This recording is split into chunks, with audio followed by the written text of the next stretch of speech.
jot suñu ay vidéo da ngeen di abonné fii ci seen chaîne YouTube Tawfekh Production ngeen bës cloche bi bokk ci programme bi national international. Cheikh Ahmadou Bamba Seye borom kurus gi te xam-xamam màcc lool ci wàllum ñaan ak paj mu ñëwaat ngir saafaral seeni jafe-jafe da nga amee rab wala ñu jàppale ci liggéey say buntu tëju soo ñëwee ci Cheikh Ahmadou Bamba Seye mu dindil la ko ci lu gaaw da nga di jigéen te woo am doom moo ci gaaw soo amee ay jafe-jafe ci wàllum këyit te bëgg a liggéey mani la ñëwal fii mu sàkkul la ay ñaan da nga ne ci ay njongante wala nga soxla sax lii di wàllum nguur mën na la ci indil ay pexe dama yemul foofu de lépp lu jëm ci ay xeetu jàngoro ba mu des li nga xamante ni moo di diabète ak tension soo ko bëggee jot nag da ngay contacter numéro bi 77 585 69 15 Cheikh Ahmadou Bamba Seye borom kurus gi la solution. Kaba, le chef de l'État, son Excellence, M. Bassirou Diomaye Diakhar Faye, a présidé mercredi 11 décembre 2024 la réunion hebdomadaire du Conseil des ministres au Palais de la République. À l'entame de sa communication, le président de la République est revenu sur la journée des droits de l'homme que la communauté internationale a célébrée hier, 10 décembre 2024, pour ensuite évoquer la question du renforcement de l'état de droit au Sénégal et la politique nationale de promotion et de protection des droits humains. Il a ainsi rappelé l'attachement particulier du Sénégal à l'état de droit et au respect permanent des droits humains et leur protection. C'est tout le sens de l'organisation le 28 mai 2024 des Assises de la justice dont les recommandations sont en cours d'application selon un calendrier maîtrisé. Il a en outre souligné l'avancée significative et qualitative notée cette année dans la mise en œuvre de la politique de promotion des droits humains avec le renforcement du cadre institutionnel par la promulgation le 18 septembre 2024 de la loi numéro 2024-14 portant création de la Commission nationale des droits de l'homme dont les membres seront nommés après un appel à candidature. À cet effet, il a instruit le ministre de la Justice, garde des Sceaux, de prendre toutes les dispositions requises en vue de finaliser le processus de recrutement et de nomination des nouveaux membres de la Commission nationale des droits de l'homme avant le 31 janvier 2025. Il a par ailleurs indiqué au ministre des Finances et du Budget la nécessité de renforcer les ressources budgétaires de la nouvelle commission qui, dès à présent, doit élaborer pour les 5 prochaines années un plan stratégique de développement conforme à la vision d'un Sénégal souverain, juste et prospère. Il a demandé au Premier ministre d'assurer le suivi et la supervision de toutes les actions gouvernementales visant l'amélioration continue du statut du Sénégal dans le classement international des organismes des droits de l'homme et de veiller à l'enseignement obligatoire des modules sur la promotion et la protection des droits humains dans les systèmes scolaires et universitaires, ainsi que dans les différentes écoles nationales de formation. Le chef de l'État a abordé la question de la refondation urgente de la politique de promotion de l'emploi des jeunes qui demeure une priorité nationale au regard de l'extrême jeunesse de la population du Sénégal et du taux de chômage très élevé chez les jeunes. Il a invité le Premier ministre à finaliser l'évaluation de toutes les initiatives, de tous les programmes, projets et dispositifs publics de promotion de l'employabilité et de l'emploi des jeunes, ANPEJ, DER/FJ, 3FPT, Réundaouni, domaine agricole communautaire, DAC, formation école-entreprise, F2E, AGETIP, FERA. Il a également demandé au Premier ministre d'engager avec les ministres et structures de l'État concernés, le secteur privé national et les centrales syndicales, l'élaboration consensuelle et la mise en œuvre pragmatique d'une stratégie nationale innovante d'insertion professionnelle et d'emploi des jeunes. Le président de la République a réaffirmé son attachement profond au renforcement de la territorialisation des politiques de formation professionnelle et technique en cohérence avec la charte universitaire et les instituts supérieurs d'enseignement professionnel, ISEP, la mise en place des 8 pôles de développement, la définition et le déploiement des filières prioritaires du référentiel de politique économique et sociale. Il a dès lors souligné l'impératif de renforcer la formation professionnelle et technique à travers la diversification, l'actualisation et l'adaptation des offres de formation et en insistant dès le collège sur la préparation à l'orientation professionnelle des élèves. Il s'agit aussi et surtout d'accélérer les projets de réalisation de centres de formation professionnelle départementaux et d'opérationnalisation de mécanismes d'apprentissage adaptés à l'insertion de jeunes prématurément sortis du système éducatif. Le chef de l'État a par ailleurs indiqué au Premier ministre l'impératif de réorienter les politiques et dispositifs d'encadrement, de financement, de promotion de l'entrepreneuriat et de l'auto-emploi des jeunes, soutenus par un système d'information fiable et un suivi efficace.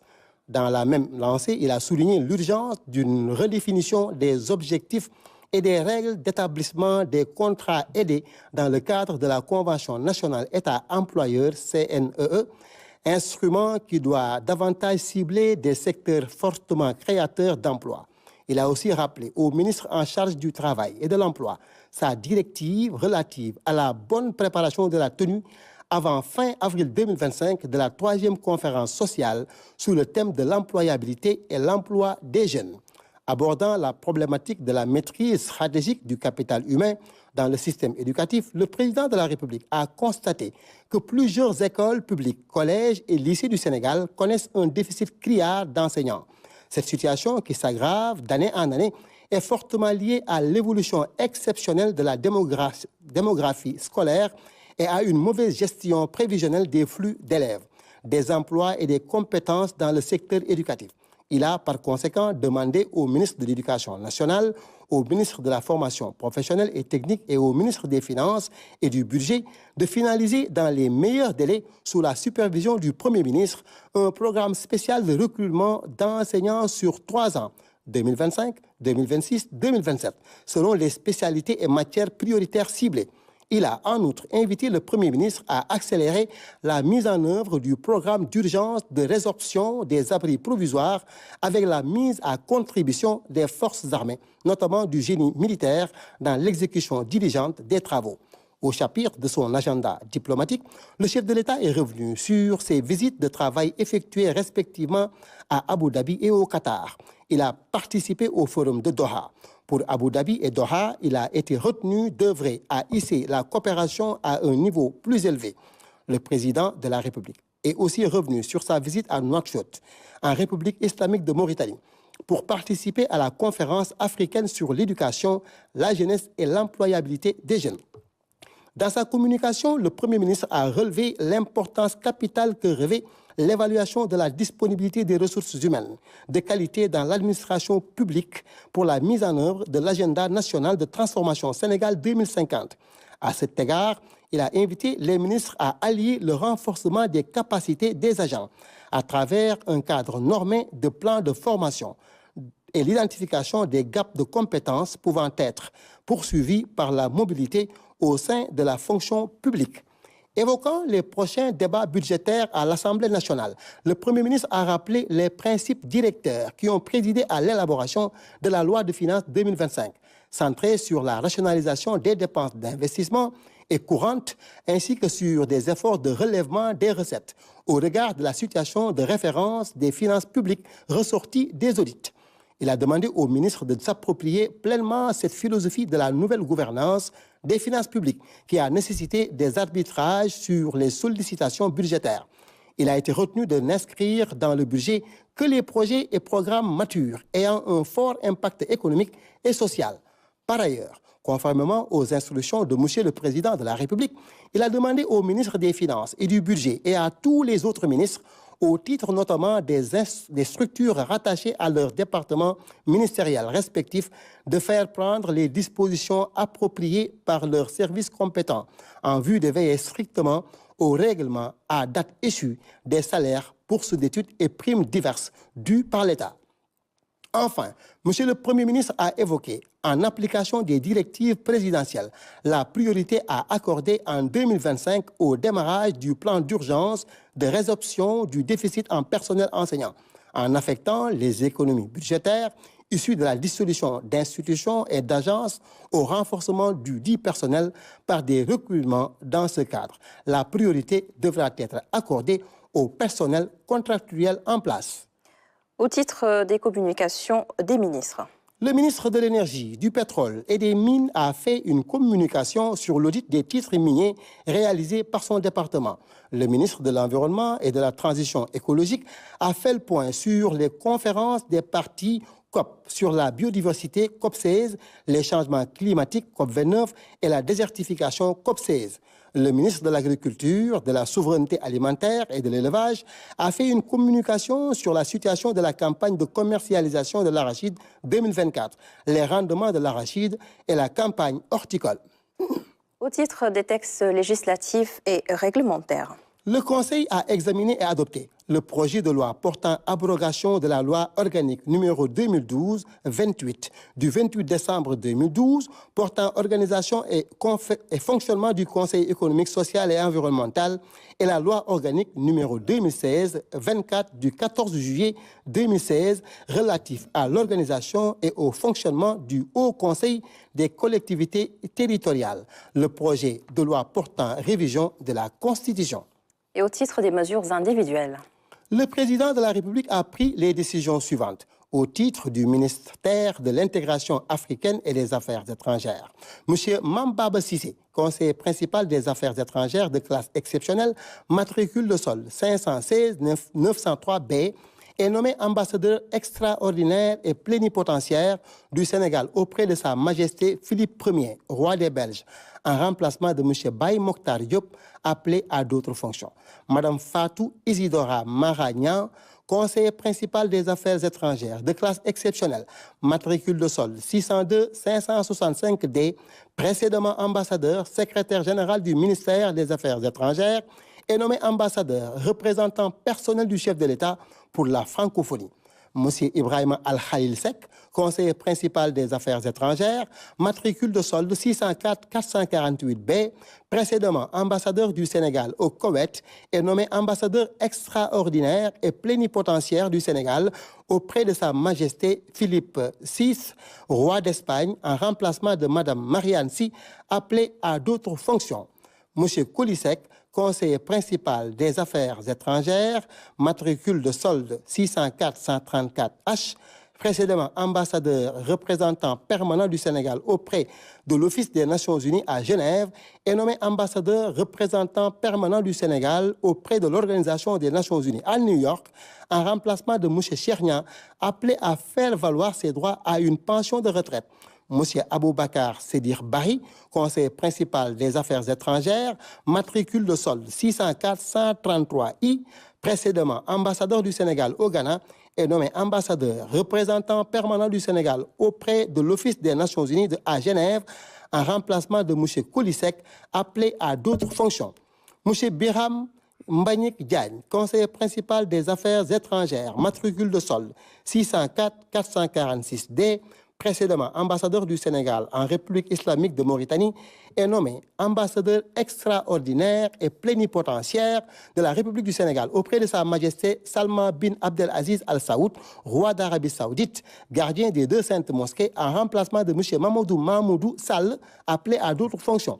M. Cheikh Tidiane Sall, matricule de solde 604-131K, précédemment ambassadeur du Sénégal en République fédérale d'Allemagne, est nommé ambassadeur extraordinaire et plénipotentiaire de la République du Sénégal auprès de son Altesse Cheikh Tamim bin Ahmad Al Tamim, émir du Qatar, en remplacement de M. Mohamed Abibou Diallo, appelé à d'autres fonctions. Mme Geneviève Faye Manel, conseiller principal des affaires étrangères, matricule de solde 606-892K, est nommé ambassadeur extraordinaire et plénipotentiaire de la République du Sénégal auprès de son Excellence M. Cyril Ramaphosa, président de la République d'Afrique du Sud, en remplacement de Mme Safietou Ndiaye, appelée à d'autres fonctions. Mme Marie Nyama Bassen, conseiller principal des affaires étrangères, matricule de solde 611-459B, précédemment ministre conseiller à l'ambassade du Sénégal en Italie, est nommé ambassadeur extraordinaire et plénipotentiaire de la République du Sénégal auprès de son Excellence M. Luiz Inácio Lula da Silva, président de la République fédérative du Brésil, en remplacement de Mme Aminata Fall Cissé, appelée à d'autres fonctions. M. Hassan Sougou, conseiller principal des affaires étrangères, matricule de solde 603-336C, précédemment ministre conseiller à l'ambassade du Sénégal à Paris, est nommé ambassadeur extraordinaire et plénipotentiaire de la République du Sénégal auprès de son Altesse Nawaf Al-Hamad Al-Jaber Al-Sabah, émir du Koweït, en remplacement de M. Ibrahim Al-Khalil Sek, appelé à d'autres fonctions. M. Isidore Marcel Sen, conseiller principal des affaires étrangères, matricule de solde 624-526A, précédemment ministre conseiller à l'ambassade du Sénégal à Washington, est nommé ambassadeur extraordinaire et plénipotentiaire de la République du Sénégal auprès de sa sainteté, le pape François, en remplacement de M. Martin Pascal Tine, appelé à d'autres fonctions.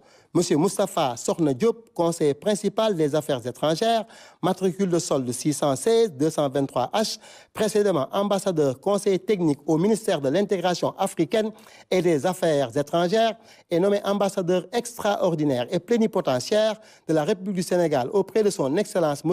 Recep Tayyip Erdogan, président de la République de Turquie, en remplacement du général Cheikh Gueye, appelé à d'autres fonctions. M. Pierre Mad Faye, conseiller principal des affaires étrangères, matricule de solde 624-511C, ambassadeur, directeur des organisations internationales et de la mondialisation, est nommé ambassadeur délégué permanent auprès de l'Organisation des Nations Unies pour l'éducation, la science et la culture, UNESCO, en remplacement de M. Souleymane Jules Diop, appelé à d'autres fonctions. M. Aaron Cissé, chancelier des affaires étrangères, de classe exceptionnelle, matricule de solde 506-348D, est nommé consul général du Sénégal à Jeddah, en remplacement de M. Cheikhouna Mbaké, appelé à d'autres fonctions.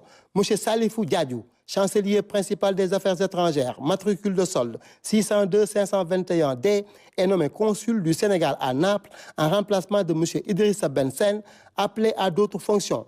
M. Momar Anta Cissé, chancelier principal des affaires étrangères, matricule de solde 616-051O, est nommé consul général du Sénégal à Casablanca, en remplacement de M. Youssou Diop, appelé à d'autres fonctions.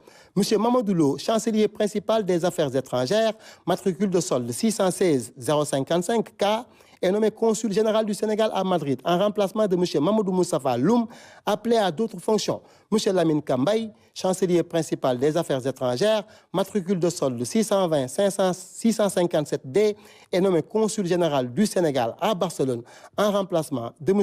Aliou Diao, appelé à d'autres fonctions. Le ministre de la Formation professionnelle et technique, porte-parole du gouvernement, Amadou Moustapha Ndiek Saleh.